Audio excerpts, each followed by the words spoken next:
Have you ever wondered or even thought to yourself, I don't know if it's realistic. I don't know if it's realistic for me to actually get accepted into physical therapy school.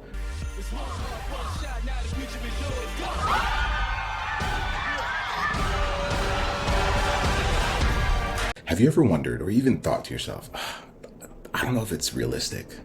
I don't know if it's realistic for me to actually get accepted into physical therapy school because of my low GPA, because I've been told I might not be good enough, because of my struggles with standardized tests, because of past rejections, because of my fear of rejection, because I feel too old, because I feel behind everybody else, and that pressure starts to build up. What if it's unrealistic? Have you ever wondered that? Have you ever wondered whether it's just safer to have a backup plan just in case? That's what we're going to really address during this training. And before I dive further, just know that you're not the first to feel that. You're not the first to experience that. And just know that there have been other students who have felt the exact same way and were able to get to the other side. We're able to get into their dream career. We're able to get accepted into PT school and really figure out how to leverage all the pieces that got them to where you're trying to go. And if they could do it, you can do it as well. All right. So I'll break it down on this training. But before I dive deeper, my name is Joseph Scooey. I am a physical therapist. I'm a PT school acceptance coach and one of the co-founders of Pre-PT Grind, where for years we've really gotten good at helping students get accepted into physical therapy school without wasting time or money. And so if that's what you want, then you are on the right page. And if you enjoy this training and every other training, just know you can binge on a whole bunch of stuff that we've created for you over the years. But of course, be sure to like, subscribe, and share this out with someone else that you believe would benefit from this. Let's dive into today's topic though. What if it's unrealistic? What if what I'm trying to aim for isn't realistic? Now, let's talk about the word realistic. I'm actually not a big fan of the word realistic, and I'll share with you why. If you ever think of any time you've ever used the word realistic, is a word that we use to talk about our limitations. So if I feel like something is impossible, I'm basing it off of my limited perspective or my limited viewpoint or my limited understanding of what I can still do and what I can still pull off. And if I feel like something's impossible, because my perspective is that after a certain point, it's impossible. And sometimes that is made, it gets worse based off of our environment as well. If we're in an environment that's very negative or an environment where no one has ever done what we're trying to do, they haven't actually gotten into PT school, they don't know how to help you when you're stuck. So what that does, it creates these thoughts in your mind that get you to doubt yourself and get you to think, oh, I don't know. And eventually you get to this point where you're like, I don't know if it's realistic. Is it realistic? Am I wasting my time? Should I pick something else? And the question I'd ask you is, if you did something else other than physical therapy, would you be more fulfilled or not fulfilled? All right. And because remember, we're not doing this just to get into school. We're doing this because this is part of your life and you get one life to live. So you have to ask yourself, do I want to live a life where I do not feel fulfilled?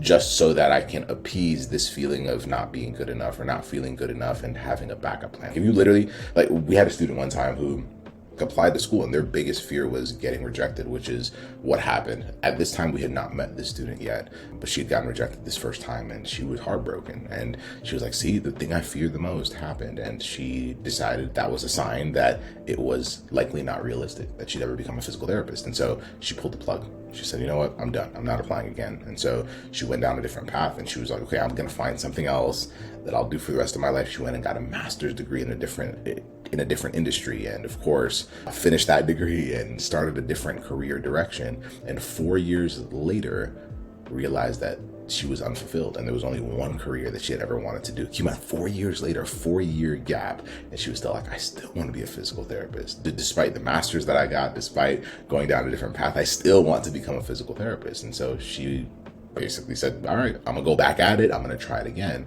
And that's around the time when she found our team. We obviously got on a call with her and walked her through what she could control and what she could do. And the next time she applied, she got a yes or multiple yeses from school. But that gap was because of a belief that it might have not been realistic. So now the good thing is she's now in the career that she's always wanted to be. She's now in a career where she feels fulfilled and she's able to live the rest of her life that way. So that's the good news.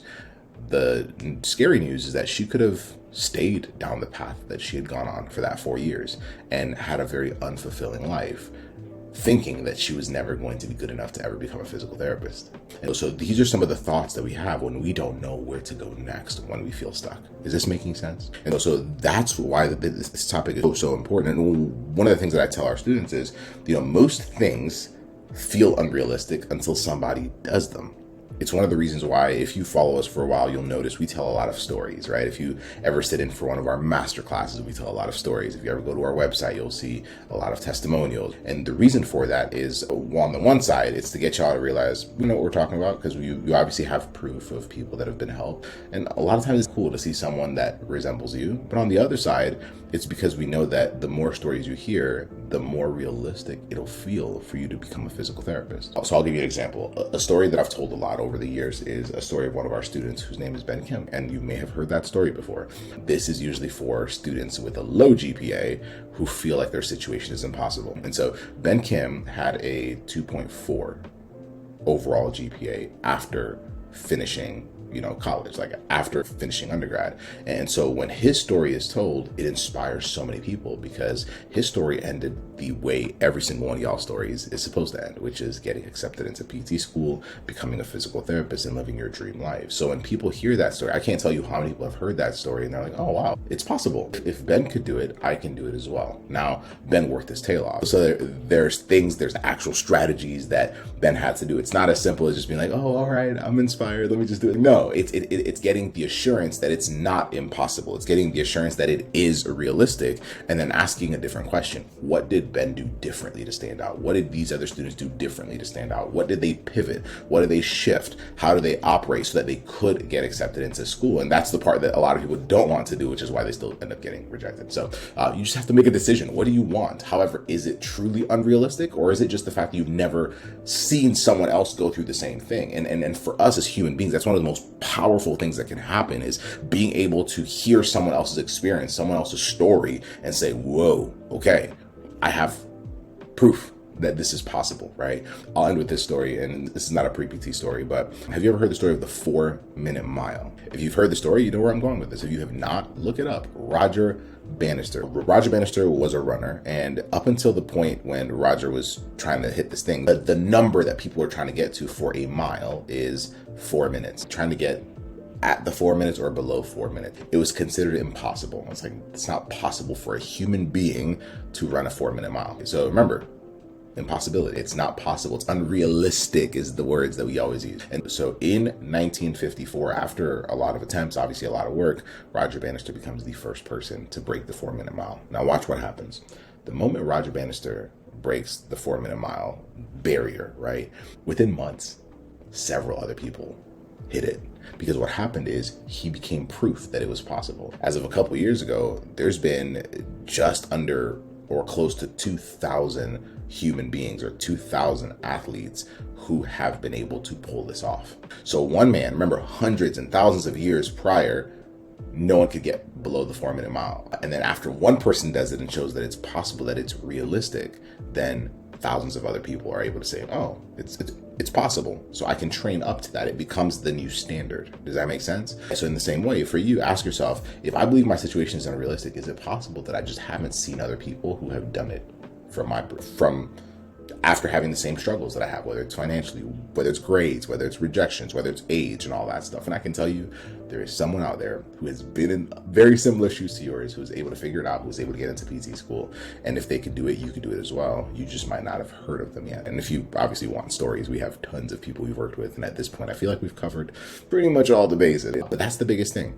That's the biggest thing. If I ever believe it's unrealistic, if you ever feel like it's unrealistic for you to get into PT school, think again, because it is. It's just a matter of whether you're willing to decide to accept that and then do what those other people did differently in order to get accepted so that you can get accepted as well. That's how it works. And at this point, it's worked out pretty well for us because the people we worked with have gotten in with a 92% first-time acceptance rate over the last decade. So yeah, after you see a lot of these low GPAs, all the different situations where they were told by other people to pick a different career path. Now, fulfillment is everything. We only have one shot at life, one. So why throw it away? Does that make sense? So I hope this was helpful. If it was, please share this with someone else that you believe would also benefit from hearing this message. And then be sure to subscribe, of course. And if you want more, you're like, whoa, this is really, really good, but I don't want it to stop. I want to learn more. Go to preptguides.com. preptguides.com, and we're going to give you some free resources to get you started. Keep crushing it. Don't give up. Don't pull the plug. And of course, everything will happen if you choose not to quit. The only thing in the way of you becoming a physical therapist, the only thing in the way of you getting accepted into a doctor of physical therapy program is yourself. And if you decide to quit, then it's done. But if you choose to keep moving forward and asking the right questions and finding people who can help you get closer, then don't be surprised when you do actually get into PT school, when you do actually start your first day as a physical therapist or physical therapy assistant, and you're living the life that you've been working towards. That's it. Have a good one. We'll see you on the next episode. Bye.